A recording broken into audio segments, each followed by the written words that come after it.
میں روزانہ نماز عصر کے بعد یہ چھوٹی سی تسبیح پڑھتی ہوں۔ بسم اللہ الرحمن الرحیم۔ ناظرین، آج کا وظیفہ بہت ہی خاص اور مجرب ہے۔ نماز عصر کے بعد جو شخص بھی پڑھے گا رزق اور دولت سے مالا مال ہو جائے گا، ہر پریشانی دور ہو جائے گی اور رزق میں بے شمار اضافہ ہوگا۔ اس آیت کی اتنی فضیلت اور برکت ہے کہ حضور پاک صلی اللہ علیہ وآلہ وسلم نے ارشاد فرمایا کہ جو شخص اس کو فرض نماز کے بعد 3 دفعہ پڑھے گا تو مرتے وقت اس کا ایک پاؤں قبر میں اور دوسرا پاؤں جنت میں ہوگا۔ ناظرین، جیسا کہ آپ جانتے ہیں کہ ہر مسلمان عاقل بالغ مرد عورت پر روزانہ 5 وقت کی نماز فرض ہے۔ اس کی فرضیت یعنی فرض ہونے کا انکار کرنا کفر ہے۔ جو شخص جان بوجھ کر ایک نماز ترک کرے گا وہ فاسق، سخت گناہ گار اور عذاب نار کا حقدار ہے۔ حضرت جابر رضی اللہ عنہ سے روایت ہے کہ حضور اکرم صلی اللہ علیہ وآلہ وسلم نے ارشاد فرمایا، بندے اور اس کے کفر کے درمیان فرق صرف نماز کا چھوڑنا ہے۔ اللہ پاک فرماتا ہے، تمام نمازیں خصوصی بیچ والی نماز عصر کی حفاظت کرو اور اللہ کے حضور ادب سے کھڑے رہو۔ رسول اللہ صلی اللہ علیہ وآلہ وسلم نے ارشاد فرمایا، وہ شخص دوزخ میں نہیں جائے گا جو صبح سورج نکلنے سے پہلے یعنی فجر اور سورج غروب ہونے سے پہلے یعنی عصر کی نماز پڑھے گا۔ رسول اللہ صلی اللہ علیہ وآلہ وسلم نے فرمایا، وہ شخص ہرگز آگ میں داخل نہیں ہوگا جو سورج نکلنے اور اس کے غروب ہونے سے پہلے نماز پڑھتا ہو یعنی فجر اور عصر کی۔ فرمان مصطفیٰ صلی اللہ علیہ وآلہ وسلم ہے کہ جب مردہ قبر میں داخل ہوتا ہے تو اسے سورج ڈوبتا ہوا معلوم ہوتا ہے۔ وہ آنکھیں ملتا ہوا اٹھ بیٹھتا ہے اور کہتا ہے، ذرا ٹھہرو، مجھے نماز تو پڑھنے دو۔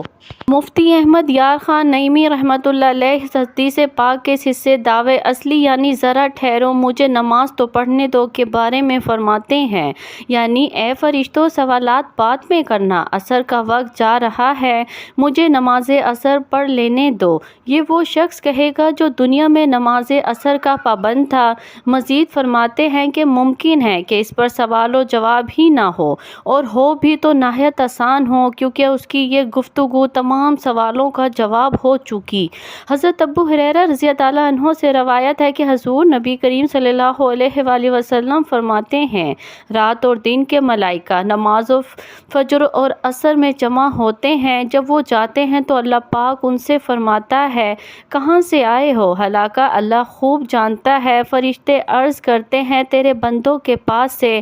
جب ہم ان کے پاس گئے تو وہ نماز پڑھ رہے تھے اور انہیں نمازیں پڑھتا چھوڑ کر تیرے پاس حاضر ہوئے۔ حضرت سیدنا عبداللہ بن عمر رضی اللہ عنہ سے روایت ہے کہ اللہ پاک کے پیارے رسول صلی اللہ علیہ وآلہ وسلم نے ارشاد فرمایا کہ جس کی نماز عصر نکل گئی یعنی جس نے جان بوجھ کر نماز عصر چھوڑی، گویا اس کے اہل و عیال مال و چھن گیا۔ حضرت موسیٰ عشری رضی اللہ عنہ سے روایت ہے کہ نبی پاک صلی اللہ علیہ وآلہ وسلم نے فرمایا، جس نے ٹھنڈے وقت کی 2 نمازیں پڑھیں یعنی فجر اور عصر کی تو وہ جنت میں داخل ہوگا۔ نبی پاک صلی اللہ علیہ وآلہ وسلم نے فرمایا، جس نے عصر کے وقت یہ آیت 7 مرتبہ پڑھی تو اسے 7 زمینوں اور 7 آسمانوں کا نور اسی وقت اللہ پاک عطا فرمائے گا۔ اس آیت کو پڑھ کر جو بھی دعا مانگے گا وہ دعا اسی وقت قبول ہوگی، جو بھی پریشانی ہوگی اسی وقت ختم ہو جائے گی۔ تو یہ آیت آیت الکرسی ہے۔ عصر کی نماز کے بعد 7 مرتبہ اس کو پڑھنے کا معمول بنا لیں۔ ایک مرتبہ ایک شخص نے نبی پاک صلی اللہ علیہ وآلہ وسلم سے عرض کیا، یا رسول اللہ صلی اللہ علیہ وآلہ وسلم، مجھے ایسی چیز بتائیں جس سے مجھے نفع ہو۔ تو آپ صلی اللہ علیہ وآلہ وسلم نے فرمایا، آیت الکرسی پڑھا کرو، اللہ تیری اور تیری اولاد کی نگاہ رکھے گا، تیرے گھر پر، یہاں تک کہ تیرے ہمسائے اور ان کے گھر بھی اللہ کی حفاظت میں ہوں گے۔ ایک شخص نے عرض کی، یا رسول اللہ، میرے گھر میں خیر و برکت نہیں، رزق کی تنگی ہے، یعنی گھر میں غربت ہے، فقر و فاقہ ہے۔ تو آپ صلی اللہ علیہ وآلہ وسلم نے فرمایا کہ تم آیت الکرسی کیوں نہیں پڑھتے؟ عصر کی نماز کے بعد آیت الکرسی لازمی پڑھو، اللہ تعالیٰ دنیا کی ہر چیز آپ کو عطا فرمائیں گے۔ قرآن حکیم کی سورۃ البقرہ بقرہ کی 255 آیت جو از روئے حدیث بڑی فضیلت اور عظمت والی ہے، اس میں توحید ذات و عظمت، صفات الہی بیان فرمائی گئی ہیں۔ مسلمان یہ آیت بالخصوص خوف اور خطرے کے وقت پڑھتے ہیں۔ آیت الکرسی بہت ہی بڑی عظمت اور رفعت والی آیت ہے اور اس بلندی اور برتری کا سبب اس میں بیان کردہ باتیں ہیں۔ یہ رب العالمین کی توحید، اس کی کبریائی بڑائی صفات پر مشتمل ہے۔ قرآن کریم کی ہر آیت کریمہ اعلیٰ مرتب اور عظیم القدر ہے، لیکن ان میں سے عظیم ترین آیت آیت الکرسی ہے۔ آیات قرآنیہ میں سے یہ واحد آیت کریمہ ہے جس کو حضرت صلی اللہ علیہ وآلہ وسلم نے بطور وظیفہ کثرت سے تلاوت کیا ہے اور صحابہ کرام اور امت مسلمہ کو تلاوت کی بار بار تاکید فرمائی ہے۔ مثلاً 5 نمازوں کے بعد رات کو سوتے وقت اپنی مادی چیزوں کو جن اور ان سے محفوظ رکھنے کے لیے خصوصی طور پر تلاوت کی تعلیم عطا فرمائی ہے۔ اس لیے ہر مسلمان کو چاہیے کہ وہ اس کو بطور وظیفہ اپنانے کی کوشش کرے اور اس آیت کے فروز و برکات کو سمیٹنے کا اہتمام کرے۔ نبی کریم صلی اللہ علیہ وآلہ وسلم کی متعدد احادیث سے ثابت ہے کہ آیت الکرسی قرآن کریم کی عظیم ترین آیت ہے، اس لیے کہ اس میں ذات باری تعالیٰ کی توحید، اس کی عظمت، اس کی صفات کا بیان ہے۔ حضرت ابی بن کعب رضی اللہ عنہ بیان کرتے ہیں کہ رسول اللہ صلی اللہ علیہ وآلہ وسلم نے فرمایا کہ آیت الکرسی قرآن کریم کی عظیم ترین آیت ہے۔ حضرت انس بن مالک رضی اللہ عنہ سے روایت ہے کہ رسول اللہ صلی اللہ علیہ وآلہ وسلم نے فرمایا کہ آیت الکرسی کی 1/4 قرآن ہے۔ ایک روایت سے معلوم ہوتا ہے کہ ہر فرض نماز کے بعد آیت الکرسی پڑھنے والے کو جنت میں داخل ہونے سے صرف موت مانیہ ہے۔ چنانچہ حضرت ابو امامہ رضی اللہ عنہ سے روایت ہے کہ رسول اللہ صلی اللہ علیہ وآلہ وسلم نے ارشاد فرمایا، جو شخص ہر فرض نماز کے بعد آیت الکرسی پڑھے اسے جنت میں داخل ہونے سے سوائے موت کے کوئی چیز نہیں روک سکتی۔ ناظرین، آج کا وظیفہ آیت الکرسی کا وظیفہ ہے۔ آپ نے یہ وظیفہ کس طرح کرنا ہے یہ میں آپ کو ابھی سمجھا دیتی ہوں۔ آپ نے ویڈیو کو مکمل دیکھنا ہے تاکہ آپ کو وظیفے کی صحیح طرح سے سمجھ آ سکے۔ وظیفہ بتانے سے پہلے آپ سے گزارش ہے کہ اگر آپ اس چینل پر نئے ہیں، آپ نے ابھی تک اس چینل کو سبسکرائب نہیں کیا تو خدارا اس چینل کو ابھی سبسکرائب کر لیں، کیونکہ ایسے بہت سے وظائف، بہت سے اعمال آپ کے حوالے ڈیلی بیسس پر کرتی رہوں گی۔ اب عمل کیا ہے؟ جب آپ عصر کی نماز ادا کر لیں تو اسی جگہ بیٹھے بیٹھے آپ نے سب سے پہلے اللہ کے حبیب صلی اللہ علیہ وآلہ وسلم کی ذات مبارکہ پر 3 بار درود پاک پڑھنا ہے۔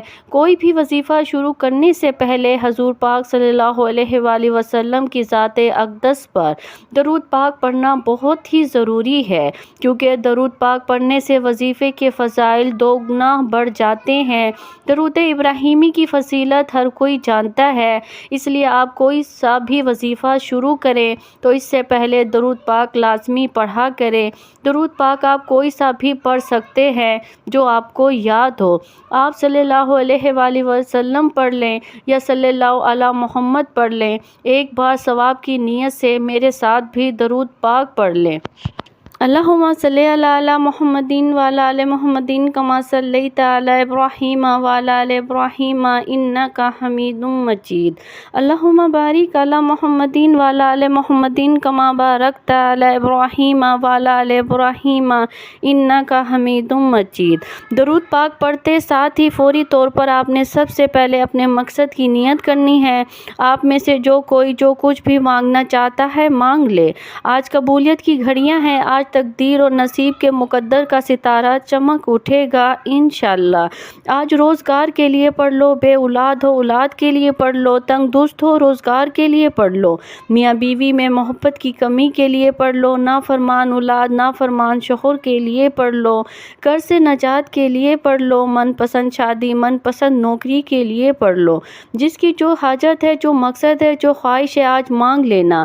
آج اگر آپ کو لگتا ہے کہ آپ کی کوئی حاجت نہ ناممکن ہے، آپ کو لگتا ہے کہ یہ کسی صورت بھی پوری نہیں ہو سکتی، تو آپ نے صرف اپنے مقصد کی نیت کرنی ہے۔ اپنے مقصد کی نیت کرتے ساتھ ہی فوری طور پر آپ نے ایک بار اعوذ باللہ من الشیطان الرجیم بسم اللہ الرحمن الرحیم پڑھ کر وظیفے کا آغاز کرنا ہے۔ اور سب سے پہلے نمبر پر جو وظیفہ آپ نے پڑھنا ہے وہ وظیفہ آیت الکرسی کا وظیفہ ہے۔ آیت الکرسی کی فضیلت کے بارے میں بہت ساری احادیث مبارکہ موجود ہیں، ان میں سے کچھ میں نے بیان کر دی ہے، آپ ایک بار آیت الکرسی کی تلاوت فرما لیں۔ اللہ لا الہ الا هو الحی القیوم لا تأخذہ سنۃ ولا نوم لہ ما فی السماوات وما فی الارض من ذا الذی یشفع عندہ الا باذنہ یعلم ما بین ایدیہم وما خلفہم ولا یحیطون بشیء من علمہ الا بما شاء وسع کرسیہ السماوات والارض ولا یؤودہ حفظہما وہو العلی العظیم۔ ترجمہ: اللہ وہ معبود برحق ہے جس کے سوا کوئی الہ نہیں، وہ زندہ ہے، نہ اس کو اونگ آتی ہے نہ نیند، سب کا قائم رکھنے والا ہے، جو کچھ آسمانوں اور زمینوں میں ہے سب اسی کا ہے۔ کون ہے جو شفاعت کر سکے اس کے پاس کسی کی مگر اس کی اجازت سے؟ وہ جانتا ہے جو کچھ ان کے سامنے ہے اور جو کچھ ان کے پیچھے ہے، اور وہ احاطہ نہیں کر سکتے اللہ کے علم میں سے کسی شے کا بھی سوائے اس کے جو اللہ چاہے۔ اس کی کرسی تمام آسمانوں اور زمینوں کو محیط ہے اور اس پر گرہ نہیں گزرتی۔ ان دونوں کی حفاظت، اور وہ بلند اور بالا اور بڑی عظمت والا ہے۔ آپ نے پہلے نمبر پر آیت الکرسی کو صرف 7 بار پڑھنا ہے۔ 7 مرتبہ آیت الکرسی پڑھنے کے بعد دوسرے نمبر پر جو وظیفہ آپ نے پڑھنا ہے وہ وظیفہ استغفر اللہ کا وظیفہ ہے، تاکہ آپ کے تمام گناہ، جن گناہوں کی وجہ سے ہم مشکلات کا شکار ہو جاتے ہیں، پریشانیوں کا شکار ہو جاتے ہیں، یہ نہیں ہے کہ ہم پر جادو جنات کا سایہ ہوتا ہے، کوئی بندہ ہم پر جادو کروائے، بندش کروائے تو پھر ہی ہمارے معاملات خراب ہوتے ہیں، نہیں، بلکہ جو ہم نے گناہ کیے ہوتے ہیں ان گناہوں کی وجہ سے ہم کسی نہ کسی مشکل، کسی نہ کسی پریشانی کا شکار ہو جاتے ہیں، اور ہمارے ان گناہوں کا وبال ہمارے اوپر آ رہا ہوتا ہے۔ تو اس لیے آپ نے دوسرے نمبر پر استغفار پڑھنا ہے۔ کیسے پڑھنا ہے اور کتنی بار پڑھنا ہے، توجہ کیجئے گا۔ استغفر اللہ 1 بار ہو گیا، استغفر اللہ 2 بار ہو گیا، استغفر اللہ 3 بار ہو گیا۔ اس طرح سے آپ نے استغفر اللہ کو اپنے دائیں ہاتھ کی انگلیوں پر پڑھ لیں یا تسبیح کے دانوں پر پڑھ لیں۔ آپ نے 100 مرتبہ پڑھنا ہے۔ جب آپ 100 مرتبہ استغفر اللہ پڑھ لیں تو اس کے بعد آپ وظیفے کے اندر تاثیر و طاقت بھی پانا چاہتے ہیں اور ہر مقصد میں کامیابی کو کھلی آنکھوں سے دیکھنا چاہتے ہیں، تو صرف اور صرف اس سورت مبارکہ کو بتائے گئے طریقے سے پڑھ لیجئے۔ جب اس سورت کی بلند آواز سے گھر کے اندر تلاوت کی جاتی ہے تو اس گھر سے ہر طرح کی پریشانیاں، مصیبتیں ختم ہو جاتی ہیں، اور وہ سورت کوثر ہے جو اللہ کی لاڈلی سورت ہے۔ سورت کوثر کی تلاوت سماعت فرما لیں۔ بسم اللہ الرحمن الرحیم۔ انا اعطیناک الکوثر فصل لربک وانحر ان شانئک ھو الابتر۔ سورت کوثر کو آپ نے اپنے دائیں ہاتھ کی انگلیوں پر پڑھ لیں یا تسبیح کے دانوں پر پڑھ لیں۔ آپ نے 41 بار پڑھنی ہے۔ سورت کوثر 41 بار پڑھتے ہی اللہ کی طرف سے سکون اترتا ہے، اسے سکون والی زندگی نصیب ہوتی ہے اور وہ بندہ پریشانیوں سے نکل جاتا ہے، غموں سے، مشکلات سے وہ نکل جاتا ہے۔ یہ سارے اعمال بتائے گئے طریقے اور ترتیب سے پڑھنے کے بعد آپ نے پھر سے 3 بار درود پاک پڑھنا ہے۔ جو درود پاک آپ نے عمل کے شروع میں پڑھا تھا، اب آپ کا عمل مکمل ہو گیا۔ ناظرین، عمل مکمل کر کے آپ نے اللہ تعالیٰ سے دعا کرنی ہے۔ جو بھی آپ کی حاجت ہو، جو بھی آپ کی خواہش ہو، وہ اللہ تعالیٰ کی بارگاہ الہی میں پیش کرنی ہے۔ بے شک وہ دلوں کے حال جانتا ہے، لیکن اللہ تعالیٰ کو انسان کا اپنے سامنے رو رو کر، گڑ گڑا کر مانگنا بے حد پسند ہے۔ جب اللہ تعالیٰ سے ضد کر کے مانگیں گے تو وہ آپ کو ضرور عطا کرے گا، کیونکہ دینے والی ذات تو صرف اللہ تعالیٰ کی ہے، وہ ہر چیز پر قادر ہے، وہ غفور الرحیم ہے۔ انشاءاللہ اس وظیفے کی برکت سے آپ کے تمام کام آسان ہونا شروع ہو جائیں گے۔ یہ وظیفہ آپ روزانہ کی بنیاد پر بھی کر سکتے ہیں۔ روزانہ جب آپ عصر کی نماز ادا کریں تو اس کے بعد یہ آسان سا وظیفہ کریں گے تو آپ کے تمام مسائل حل ہو جائیں گے انشاءاللہ۔ دعا ہے کہ رب کریم میرا سنانا اور آپ کا سننا اپنی پاک بارگاہ الہی میں قبول اور منظور فرمائے، آمین۔ ناظرین، اپنے رزق میں برکت اور وسعت کے لیے اللہ تعالیٰ کے 99 ناموں میں سے ایک نام کمنٹ سیکشن میں ضرور شیئر کریں۔ اللہ تعالیٰ ہم سب کا حامی اور ناصر ہو، آمین۔